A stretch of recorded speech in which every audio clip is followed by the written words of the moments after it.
Hi, folks, and welcome to another Saturday morning Samoflange. I'm Matt, and Benjamin is in Orlando. Actually, at the time of this podcast, he'll be back by then. But I had to record this a little early because I realized that our last podcast is going to be the day after Christmas, which is a no-go for me. I'm very busy that day. Today, as you're listening to this final Samoflange of the year, me and my wife are doing probably the all-day half-off Christmas thing. You know, we always go shopping, get the half-off decorations and whatnot. Not much really to get this year, but we always do some fun things. And I'm going to try to have friends over, I'm sure, that night as well. So it's kind of a big deal that we all get together at the end of the year and do.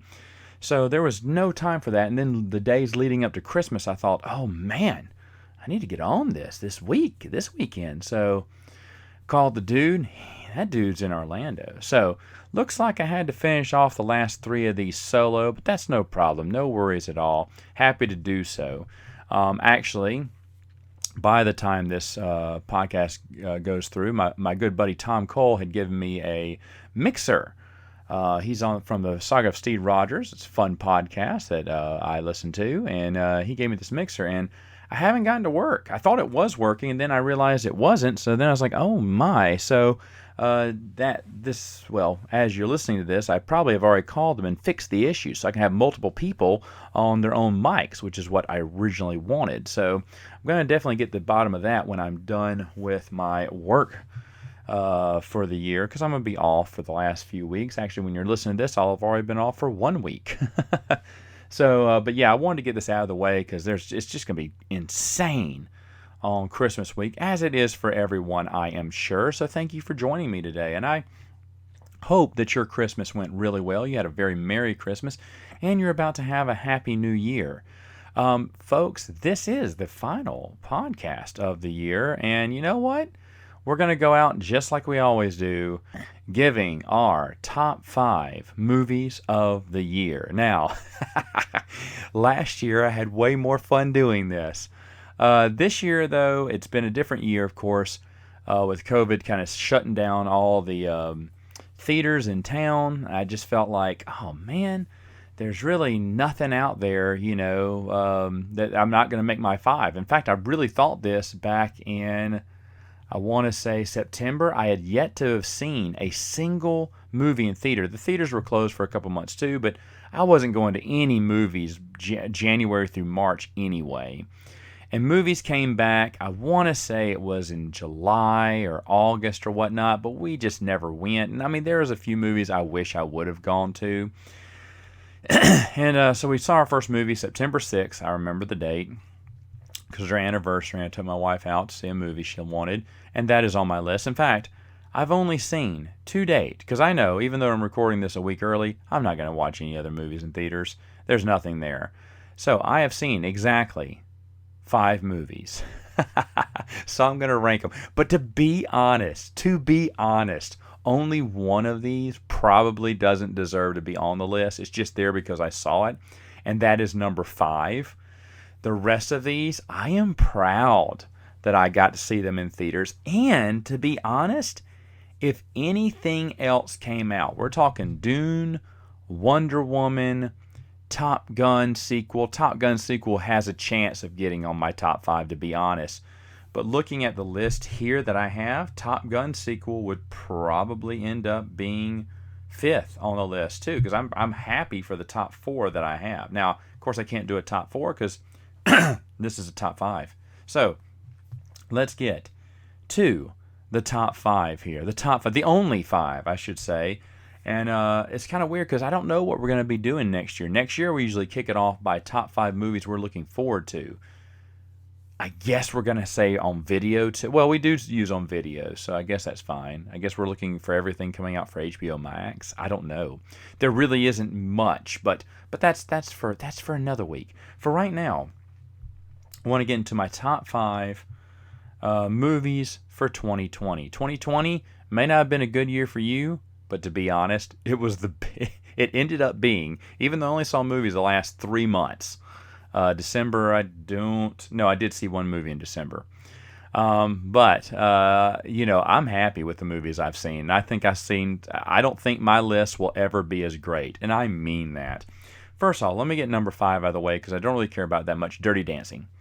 That's what I took my wife to go see. She's a big Dirty Dancing fan, big Patrick Swayze fan. I mean, it was nice. It's okay, just not my movie. It's never been a movie I've been a big fan of.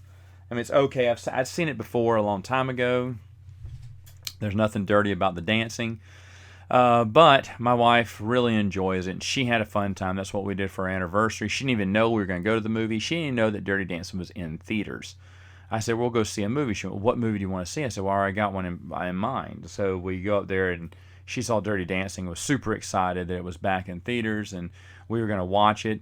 No, I think she did know. I think she did know Dirty Dance was in theaters, but she also knew that I was not going to see it with her. She was going to have to find someone else. Well, she didn't find anyone else to watch it with her, so that had to be me.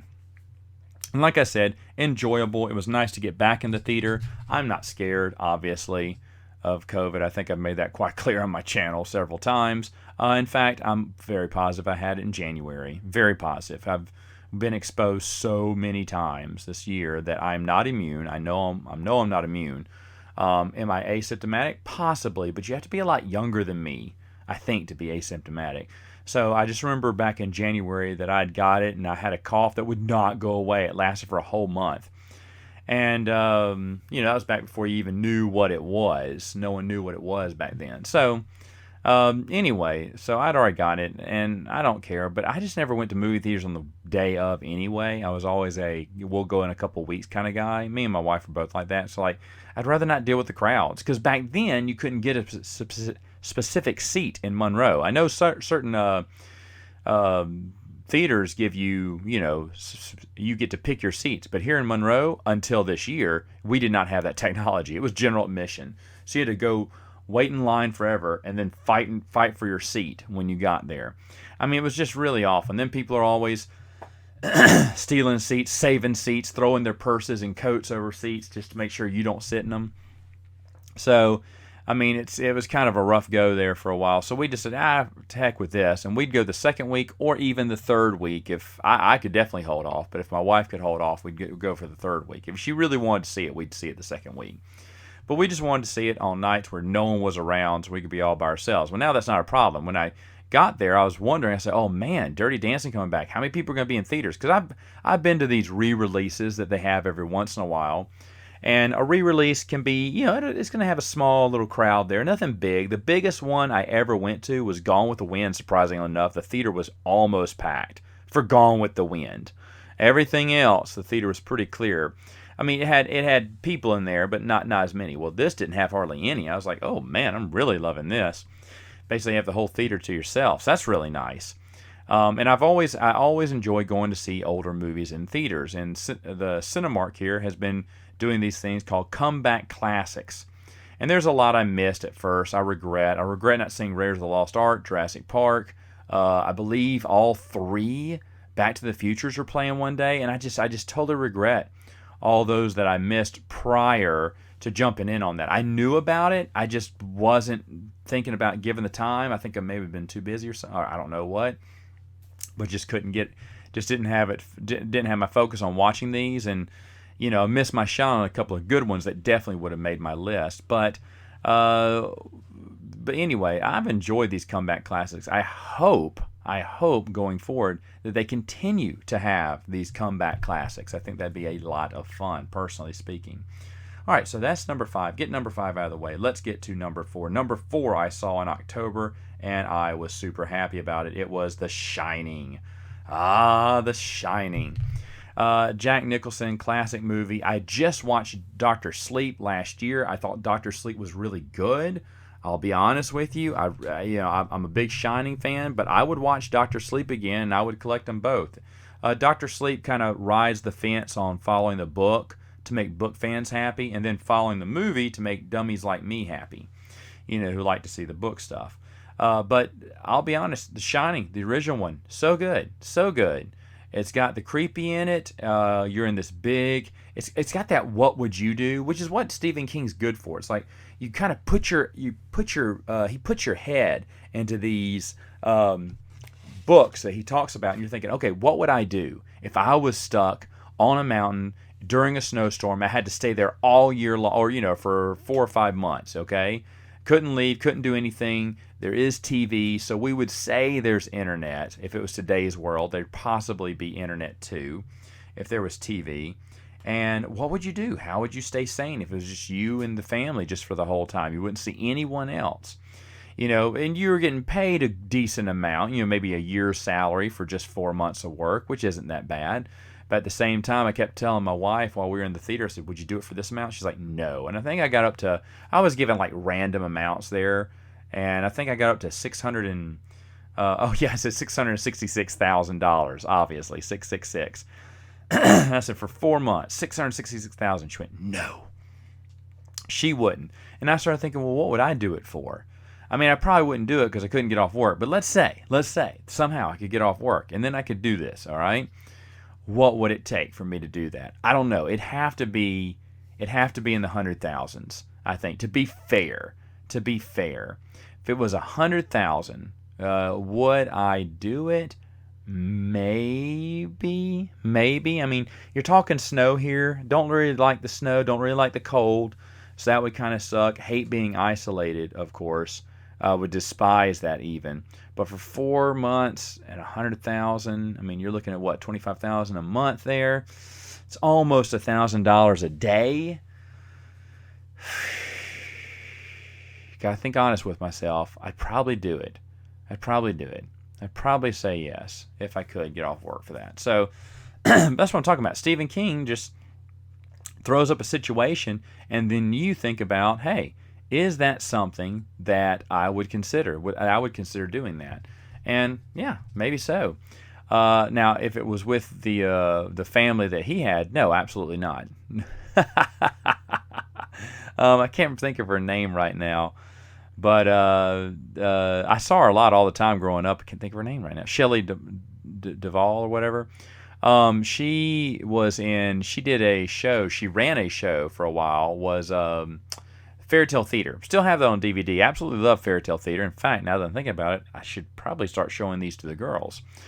But Fairy Tale Theater, really awesome stuff. And Shelley Duvall was in that. She was kind of the narrator, and she was in a few of the earlier ones, and then got all of her Hollywood friends to do it. So that's kind of where I know her by the most. But of course, she's infamous for this movie. I mean, you may say Olive Oil from Popeye, the Popeye movie, but I think Shining can easily be considered her most popular movie. And she's good in it.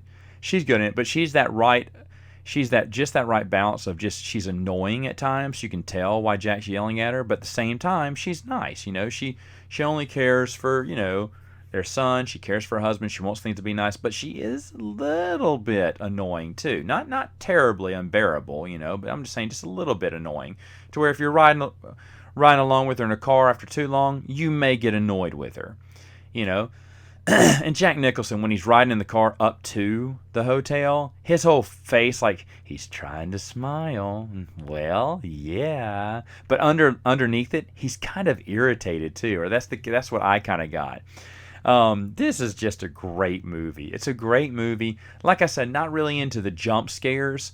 It's not about jump scares. There's weird stuff going on. The ghost or whatever that they see aren't really spooky or scary. I mean, the lady in the bathtub, yeah, that's pretty freaky, right? But besides that, it's not really jump scares and scary, night. It just makes you think there's weird things going on. Has he always been a part of the hotel? What is the deal with this hotel? Jack just basically seeing things. Oh, the bartender was great. And that's what I loved in Dr. Sleep. They switched the bartender out with Jack, or a guy that was playing Jack Nicholson's character from the first movie. This is just a great movie. It's just a fun movie to watch. I'd never seen it in theaters, and I was enjoying it the whole time. Perfect, like I said, Halloween movie. It doesn't have to be a Halloween movie. Just a scary movie, like a thriller, in fact. But really enjoyable. And, of course, the little hedge maze. Man, I always wanted, ever since I seen that movie, I'm like, I want to run through a hedge maze. I want to find the center of it, and get back out, use a map. I think that'd be so much fun. Even a corn maze, I think would be fun, but I've never done either, so what would I know? All right, so there it is. My number 4 is The Shining. Now, I'm just looking over these again. It looks like I'm I'm telling you these in order because one I saw in September, this one I saw in October. No, no, no, no, no. My number one I saw in, believe, October or September. I can't remember. But the next one I did see in November. And I questioned whether I should see this, but I was like, yeah, I never got to see it in theaters when I was a kid. And I always wanted, and I saw it a million times on VHS at Walmart. When it would play on the TVs, and your mom would like sit you there while she'd go shop, and you just watch TV or play Nintendo. When the NES came out, you take turns playing Nintendo. But what was that movie I'm talking about? Teenage Mutant Ninja Turtles. Heck yeah, 1990. Jim Henson making some turtles there. Really awesome stuff, and that was the best one by far. I went back and we watched the second one, which is decent. The second one's watchable. The third one is really bad. It is so boring. It is so boring. It made on a shoestring budget, you could tell, but extremely boring and bad. Just bad overall. But the first one is a classic. It is fantastic. It is lovely. Never shy away. I don't know why they decided to lighten up the series so much when they did, though, because it really kind of hurt the series. But the first one just had the magic going for it, and it was phenomenal. Just phenomenal watch. I watched it with some friends of mine. They like to sit, Benjamin actually. Benjamin liked to sit up in the front row. He and his cousin. His cousin is 6'70" or whatever. Tall dude, used to play for LSU back in the day. He's a great guy, Brad. Should have him on the podcast sometime. But they wanted to sit up front because they're tall people. Benjamin even eclipses me by I think an inch. I'm 6'3". I think he's 6'4".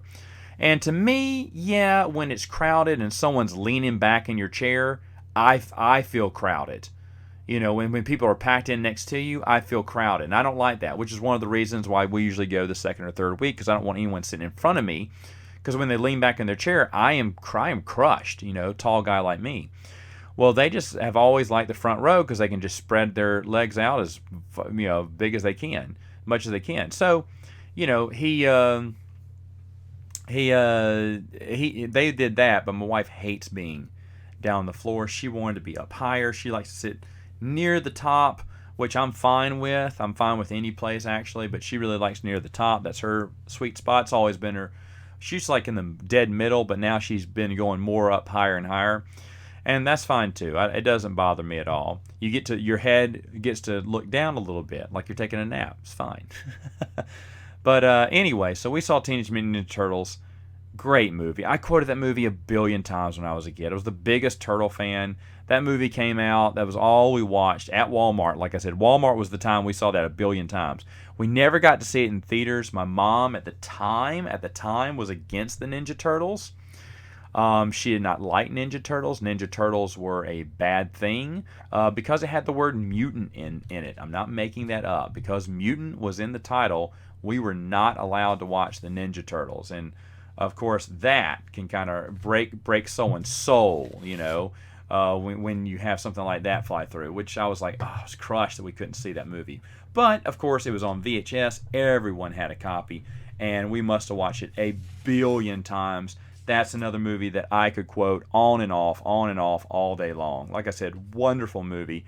It was. I remember it only showed 1 or 2 days in theaters, and I was very disappointed because neither one of those days were ideal for me to go see it. And I was like, if this would just wait a weekend or something. I remember saying, but it came when it came, and I mean, you either saw it or you missed it. I was like, well, I'm not going to miss this. Now I did let my brother know and see if he wanted to come, because this was one of the movies that we had grown up talking about, quoting all the time as kids. I mean, this is a big movie for us, and no one else surprisingly wanted to come out. And I forgot to mention, we did have some other people show up for The Shining too. We sat in different areas too, because they were just, when he came, he brought his own group of friends, and we could have all sat together, but they don't. He had come in late, and when I saw him, I waved, he waved, and he got his own seat, which is fine. It wasn't like, what are you doing sitting over there, man? But he came with his own friends. If he had come by himself, I would have insisted he come sit with me. But there's plenty of room. Wasn't like there's anyone else in the theaters. So anyway, Ninja Turtles, excellent movie. So happy that I got to see it. That's a big a big check mark off for me, because that was one that I missed and thought I'd never get a chance to see it, and it came back. All right, number two. Number two I saw in December. I just recently saw this, and I knew I was going to see this. I knew this would be on my list. And to be honest, I did not know if it would rank above or below Teenage Mutant Ninja Turtles. Because remember, a lot of childhood memories of Teenage Mutant Ninja Turtles. But once I watched this movie on the big screen for the first time ever, I was like, oh yeah, this is my number two. Because I already knew what my number one was. Number two, Die Hard. Die Hard, I mean, the first one is just flawless. It is flawless. It's such a great movie. I remember the very first time I saw this, came out in 88. We had moved in 89 to Louisiana. My mom and dad would rent a movie every night, or not every night, but certain nights, rent a movie, get popcorn, sit down, eat, and watch the movie. Okay? And one of them was Die Hard. And you know what I would do? We slept upstairs. I would sneak, oh so carefully, down the stairs, just inside the banister, and would peek and watch the movie from the little corner of the banister. I'd peek, and you couldn't. It wasn't a clear banister, like it wasn't rails. It was just drywall, but you could peek right through it. I mean, I did not poke out my head or anything. My eyes. I was back a little bit too, so you couldn't see me up front. But every once in a while, maybe I'd make an adjustment and make some noise, and Dad would go, "What was that? What was that?" And then he'd hit pause. And I would scamper so lightly, on my feet, but I hit 2 steps at a time and slowly and just dive. I mean, not dive, but I would just spin around behind the banister upstairs. He'd walk up there and I'd hear him walk, because you could hear the at the base of the steps was what's it called? Not linoleum, but fake tile. But you could hear feet hit the flat tile, get off the carpet, and hit the tile. So I'd hear it, and then I'd hear the feet leave, and then it'd play again, and I'd slowly sneak down. But I made sure to stay away from the corner because I knew my dad was kind of watching to see. And like I said, it didn't happen that much, but every once in a while, if I was making an adjustment or I leaned forward and bumped the banister, they'd stop to see if that was one of us, because they didn't want us watching an R-rated movie. But I remember on and off watching that movie from start to finish and thinking, that is awesome. And then, of course, when I grew up, finally got to watch it on my own, and it's just great. I mean, so many quotable things in there. Bruce Willis really trying. Unfortunately, Die Hard 5, years later, to be total garbage. But this movie, he's really trying. He's doing a great job. Hans Gruber, Benjamin and I talked about this when we talked about performances by Alan Rickman. One of his best in my opinion. I really like Hans Gruber. All the villains, really, it's kind of weird, but they're all henchmen. And I mean, some of them are nameless, but the long-haired dude, the dude with the glasses, that he kills the first off, ho ho ho, now I got a machine gun, and then his brother with the long hair, those are memorable villains. Theo, who is drilling through the safe the whole time. He's really not involved in all the shoot 'em up stuff, but he's his own character. Everyone is their own character, and they play a good role there. And of course, then you got people like Ellis, who's the swarmy little guy who thinks he can make wheels and deals, and Holly, of course, his wife, trying to trying to be brave on her own with all the hostages. And then, of course, the little twist, which I've seen the movie so many times, it wasn't a twist to me now, and maybe the first time I just never realized what was, going on, but, the whole the bait and switch, so to speak, which would be the key for every Die Hard film, right? It's never what you expect it would be. Well, I say that, and I think 4 had the little bait and switch, but 5 did a little bit too. So they all have the bait and switch thing. Nothing's as it appears to be in Die Hard. But yippee-ki-yay. Okay, come on. It's just total awesomeness. I just love that movie from start to finish. To be honest, we went home, watched the second one that evening, which I thought was pretty good, decent. 3, we watched 3 again. 3 is awesome. I mean, it's better than 2. It's just a really solid one. Jeremy Irons does a great job. And then you have 4, which is really great. Timothy O'Leaf or whatever. He's great as the villain. And Die Hard 4 is just awesome. It's It's just as good as 3, maybe a little bit better. I may like it better. I know the action's way over the top, but it's solid. It's right there with 3 in my opinion. And then 5 is just garbage, just garbage.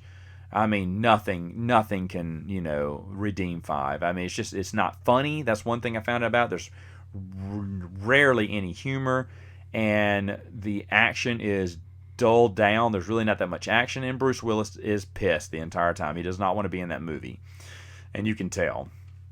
But anyway, so what is my number 1 movie? Well, folks, if you realize this, because I think it came out in theaters everywhere, and you'll know that it was Empire Strikes Back. Yes, I got to see that in theaters again. Of course, I love Star Wars. And to be honest, this was back in September. And in September, someone had asked me, a few people had asked me, Benjamin had asked me, but I just did not have the time. By the time he got a hold of me, I was too busy with things going on at the theater. And a buddy of mine, Wes, who has been on, I don't know if he's been on Saturday Morning Samoflange, but he's been on Prince of the Universe a couple of times with me, on and off. He invited me. We went. I was kind of iffy. I'm glad I went. I'm glad he took me, because this wasn't one of those $5 movies. This was a 30th or 40th anniversary, and you had to pay like $11 or $12. Like, I don't want to pay that much. But he paid my ticket. He didn't have to, but he wanted to. And we watched it together. And, man, I mean, I haven't seen a Star Wars movie since Disney bought the franchise. Okay? I haven't seen a Star Wars movie since Disney bought the franchise. So many years ago, right? And I need to watch the original trilogy again, man, because Empire Strikes Back, there's a reason it's a solid film. And I'm glad it came back, because, that's out of all the movies, well, out of the old original 6, I should say, that was the lowest grossing one, was always Empire. And it's kind of weird, because you hear everyone saying, oh, Empire's my favorite. But Empire was the lowest grossing one. Now, I don't know why. Maybe people were pissed that, Darth Vader was Luke's father or something, but it really holds up. It really looks good on the big screen. I mean, it's been since, 1997 since I've seen it, so that's over 20 years, 23 years since I've seen it in theaters, and I was really happy the first time I got to see it in theaters. So seeing it again in theaters was really awesome. They should bring back all of those Star Wars movies, the original ones. Yeah, I'd even watch the prequels again in theaters if it came out. But, I'm super happy, because when I watched it, I remember thinking, I think this will be, because that's when I started thinking. At first I thought, I'll never get a top 5. In September I said, I'll never get a top 5, because I missed Indiana Jones, I missed Jurassic Park, those have been perfect, and I didn't know of anything else coming out. And then, of course, The Shining came out. I was like, okay, well, I have a top 3. And then we had, what else came out? Teenage Mutant Ninja Turtles. Like, awesome, I have a 4. And then I had this 5 as Die Hard. We were going to try to catch Liam Neeson's The Honest Thief, and we just never had a chance to. Just never got a chance to. It was in theaters forever. It may still be in theaters now. I don't know. I'm not paying that much attention. But I wanted to see that, and if I would have seen it, it definitely would have been my number 5. I don't think it would have beat anything else on this list except for my number 5. But I was happy that I got to watch 5 movies, and for the most part, they were all classic movies that probably, I'm going to be dead honest with you, with all of them, I'm being serious. Dune, Wonder Woman, whatever the heck else was supposed to come out this year, Top Gun would have made number 5. Nothing would have beat these 4 movies that I saw. Nothing would have beat these 4 movies. If I could think back to what I saw last year. Oh, never mind. John Wick 3 was last year, wasn't it? Ooh, John Wick 3. That was great stuff. But anyway, even if all the movies would have come out as they were going to, and I did get to see these, remakes. I mean, not remakes. These comeback classics, as Cinemark's calling them. I would have picked those anyway, because they're awesome. They're great. They're excellent. All right, so hey, that's my top 5. Folks, do you have a top 5? Did you go to the movie theater at least 5 times? I really doubt anyone else did, because no one cared. But if you did, let me know. Or let me know, did you watch an older movie in the theaters this year? Was your movie theater doing something similar to this? And if so, what did you see? I remember we passed up, I was going to go to Beetlejuice with my wife, because she loves Beetlejuice, but she decided not to go. So that was one that she missed, but I don't really care either way, because I'm not really a big Beetlejuice fan, even though I do like Michael Keaton. But, all right, folks, that is it for now. Hey, have a happy new year. We will see you in 2021 on Saturday morning. This is the last one for 2020, so give me a minute. Samoflange!